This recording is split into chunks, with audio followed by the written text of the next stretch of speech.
Hi, folks. Welcome to our weekly discussion about local history. Thanks for joining me. This week's topic is one that I've had on the back burner for a little while that people have been asking about, and so I think it's a good opportunity this week. I have the opportunity to talk about it, and it's something that's been coming up more of an issue as the technology that we're using becomes more advanced, or the more people that are using social media and computer technology, which frankly has been an issue in the past decade, maybe 15 years. And so it's hard to imagine our lives without social media right now. But it really is, in the large scheme of things, a new thing. I remember my college professors and some of my high school teachers, and you probably do as well. You'll remember them saying whenever you wrote a paper, they always said cite your sources, and we actually had an entire unit in high school and even in our freshman year of college on how to cite your sources in a paper, and it was hugely important because you could make a statement um, or have an idea especially in history, in the study of history, but you have to back it up with something. So, for instance, you can't just say something is true or that something happened because you didn't, in many cases, weren't there. So, especially like when we write about the 1800s, early 1900s, even into the mid 20th century, we weren't there. And so we're relying on other source material, newspapers, government documents, things like that. Um, and so we have to cite where we got that information from. And I have found, and a lot of other folks that I've talked to who do similar work, historians, we have found lately that that has become a problem where people aren't citing their sources. Your college professors will insist on it still, but as we start sharing things on the internet, um, we become a little some of us become lazy about citing the sources, and also some of us just don't know that that's something we should be doing because it's the internet. So it's my Facebook page, it's my Instagram feed. Why would it matter that I have to cite the sources? Well, I'll tell you a few reasons why it's a good idea. um, Say you put a picture on, an old picture you find in an archive somewhere, and you post it on Facebook. And I've seen it happen quite a bit where people post a photograph and they'll say, I found it on the internet, or I found it in an archive. They won't even say they found it in an archive somewhere or out of a book. And you don't cite the source. Well, someone sees that photograph and they want to investigate it more. They want to maybe use it for further study. Um, they want to know it would be helpful to know where the original source material is for that. What archive holds it? What library holds it? Did you get it from the National Archives? Did you get it from your local historian's office?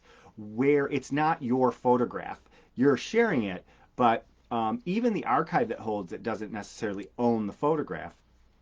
And that's something I'll get into in a second. But just helping other researchers go back to your original source material. Maybe they want a higher resolution version of that picture. A student working on a class project sees what you shared on Facebook and wants to go back to the original place where it's held. It's very helpful to know where that image is from. Secondly, someone took that picture. So if there's a citation and we know who took the photograph, it's just nice to put the photographer's name. It's their work. Even though many of the photos that you see are either in the public domain or the original photographer wouldn't mind that it's out there, um, it's still nice to and actually appropriate to credit the person who created that work, whose eyes captured that picture. I think that's nice. So we have a lot of great photographs from, for instance, in the archives from Mr. Schneckenberger, who was a local photographer for many, many years, and Ed Vidler. In addition to running the Five and Dime on Main Street, he was a noted photographer. Took many great pictures from around town. A lot of his prints have been donated to the archives of the town historian's office. And whenever we can, we make sure that his name is attached to the photographs that are out there. So it's just a nice thing to do, to credit the photographer in the beginning as part of what you're doing. So we try to do that. So source the archive that it came from, and the photographer in many cases. And be careful. Some of the things that are being shared over and over again on social media are copyrighted material, photographs especially. So just do the best you can. Sometimes, even if it's something is copyrighted and the person would claim copyright, the photographer's still alive, the family's still around, they won't mind if you just credit them. But you definitely have to be careful about it. Even on Facebook and Instagram, people have just, share, download photos from someone else's site and save it and then share it again later. And what happens is the source of that work, the source of that image, both from a copyright standpoint and the photographer standpoint, and also from the historical end of it, identifying the context of the photograph, that tends to get lost the more and more it gets shared without attribution on Facebook or Instagram. So as much information as you can provide in order to give people the context of what that image is. And we're seeing that over and over getting lost. You'll see some of the posts that I put as with my job as town historian. If there's a newspaper article, we cite the edition, where it came from, where the original newspaper is being held. Photographs, the same thing, just to give researchers that context. So the same context that your college professor, history professor, or any professor when you're writing a paper will insist on citations in your work. Same goes for photographs and things like that. It extends beyond photographs. So even newspaper articles, if you're quoting, cite your source, because sometimes it gives opportunity for what we call peer review. So you'll quote something and someone will go back and look at that original source and interpret it totally different, or discover that the claim that's being made about history is not true, and enabling people to go back to the original source. Because what tends to happen is things get said over and over again and it becomes true. I made this case in point I've made a couple times about my great-grandfather. His last name was Y-O-X, Yox, and it got changed to Fox at some point, and it kept getting repeated. And finally, going back to an original source material, you'll be able to discover that mistake. So that's why it's important to cite material from a historical standpoint. One of the things that's become a big issue where mistakes are being made with information through the lack of source material is like your online genealogy sites, Ancestry.com, Family Search. What's happening is people are putting information out there, family trees.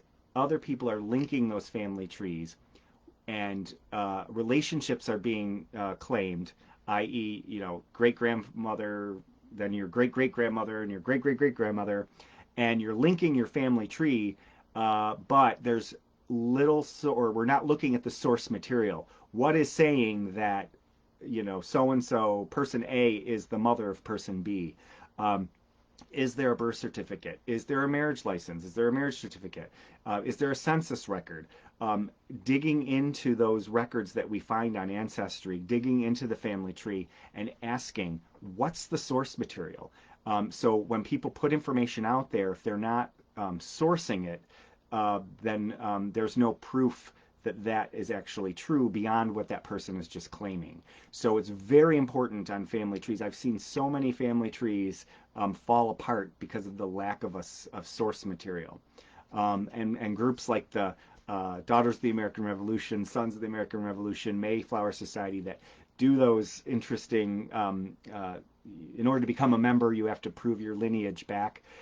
They are very stringent, and they've actually changed their rules to source the material. So this is where the online thing is really interesting, where you're just clicking and adding family members to your family tree on Ancestry, but you're relying on someone else's research and not checking their source material. As my college professor would say, where did you get this information? It's hugely important to linking where you got that information to prove it for your own, using primary sources to find that information. Another thing about including going back to where you get your information from, where the archive was held, who took the photograph. it takes, as any of you who deal with archive or even your own family's history or dealing with putting together things um, and going through old family files, things like that, it takes an incredible amount of time to curate a collection of things. And so, even the National Archives, a lot of the information in the National Archives, the source material, the photographs, things are in the public domain. And technically, you don't have to cite. They'll say that, but they ask you to say that it was from the Library of Congress or in most cases the National Archives. They'll say, if you cite, please, consider citing. Um, it just gives credit to the hours and hours of time, a lot of times by volunteers, to curate that. Yes, you're posting it, and you are sharing a photograph online, but in addition to giving people uh, the reference to where that photograph came from, you're giving credit and a thank you to the years and years and years of volunteer work. In most cases, when you're talking about local historical societies and historians' offices, to curate it, to organize it, get it into a form where you can go in and look at it and curate it and enjoy it. So there was a lot of work before you posting it online, and I try to remember that a lot. Even if it's from a family file, like you'll say, oh, from the family collection of so and so, even if it's a private thing in your own family, that gives people, thanks the people who put it all together, but it also gives people an idea of where that photograph came from, and a way to get it if they wanted to seek out more information about it. So I think it's just a way to thank the people who came before us is to cite the work that they did. The information you get a lot of times doesn't just come out of thin air. It's actually over years. Here in East Aurora, it's been like a century worth of time to put together the archive that we enjoy, and even local churches have archives.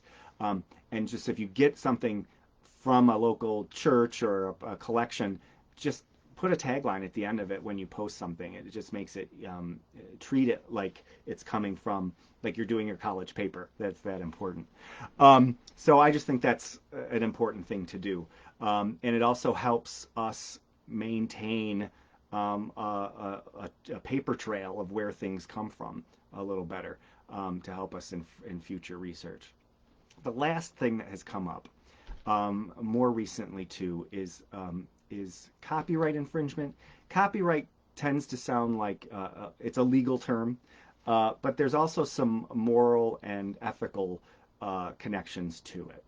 So there's been some instances online where you share a photo that may be in the public domain, photo from 1910 of East Aurora's Main Street or any town's Main Street, and you post it.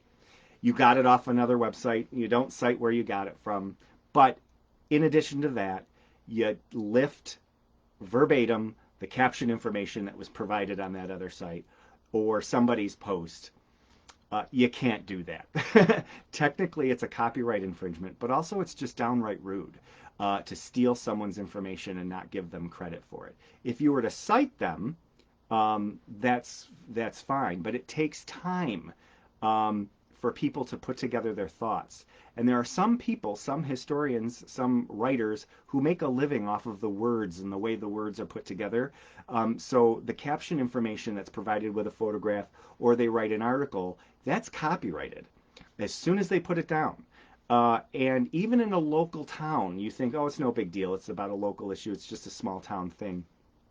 No, that person put together that information, and they own that intellectual information. So technically, it's illegal to pull that information and just use it as your own and not cite, even if you do it unintentionally. You didn't know that it was someone else's work. It's not your own, so you can't lift it. I had a historian friend who wrote a book, and one of the entries was about a local house, and they had done a ton of research, looking through the titles, looking through the old maps to tell the story of this house. Well, the house today, in modern times, went up for sale, and this historian noticed in the real estate listing that a big chunk of what they wrote about this house was included in the real estate listing verbatim. You can't do that. That is copyright infringement. It is also terribly rude and ethically wrong. So regardless of the legal parts of it, it's rude. And so if I see, like, I do a lot of writing, and I know a lot of other historians will do the same. Some of us make a living doing this. If we see it happen, we're going to call you out on it. Because it's our livelihood. It'd be like it's actually like stealing money. It's not a lot. Most people who are write about local history do not make a lot of money. That makes it even worse. But just don't lift. And we've seen people do that online where they'll just take off someone else's words and plop it into their own Facebook post. It doesn't have to be, you don't have to be writing a book and putting it on paper or putting in a real estate listing in an ad. It can just be on your own Facebook page or in a community Facebook group where you're breaking that copyright infringement. The photographs might be in the public domain, but the words that accompany them were written by somebody. A lot of research goes into it. So if you're going to cite something, at least give credit to the person who came up with the thoughts and put those words in order. I might be sounding preachy right now, but I've seen a lot of times with the way social media has taken off, where things are just getting pulled and lifted without credit. And it's not right. It's actually illegal. But also, you're not giving credit to the source material, which is hugely important when it comes to researchers being able to build upon your work. So if someone were to see something that I wrote and they were like, oh, I want to investigate this more, I would be able to footnote it, essentially. You don't have to go as far as footnoting, but at least giving that person the ability to go back to the original newspaper article, tell them where you got your information from so they can do their own research. And build upon what you've done. Not steal your work, but build upon it, and peer review, as they say.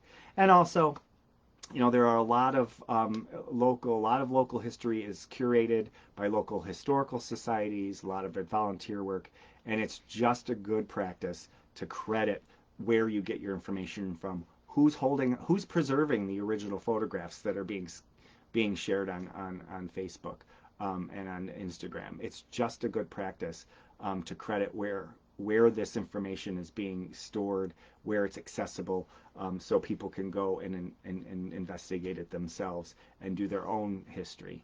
But the copyright infringement has been a big deal. I've had parts of books that I've written lifted, and I've had to say something, send an email, send a letter. It's not a fun thing to do, but it's hard sometimes because you don't want to cause problems, and sometimes we don't do it for the money. Historians, on the local level, especially when you're a small author, writing, low circulation local books, we don't want to necessarily say something sometime, and history belongs to all of us. Yeah, the history does, but the interpretation and the way it's presented, it doesn't belong to everybody. There's actually work that is involved, and it can't be stolen, regardless if you're Doris Kearns Goodwin or the local historic person who loves history who's writing books on the local level. It's still the same. You can't just lift someone else's work. And I've seen this is happening recently. People have talked to me about it and asked questions about it. So I thought I'd address it this week with that. Just think about beyond the legal part of it. Think about how would you want to be treated if you wrote something and spent many hours researching something and having someone claim it as their own. How would you feel? So that's the general rule of it. Again, thank you for joining me. I hope this was helpful, as again, this was a topic that was brought up by someone else out there who, actually a couple people brought it up this week. The next few weeks we'll talk about Christmas. It's coming closer. So thanks for your feedback. It's so funny. Each week I'll be out and about, and I wonder if anybody's ever watching. And then a couple people will come up to me with comments about the last video, so it's been great. Put your comments, your ideas in the comments, or send me a private message. I'd love to hear from you. And enjoy the week. We'll see you next time. And thank you again, as always, for keeping history alive. We'll see you next time.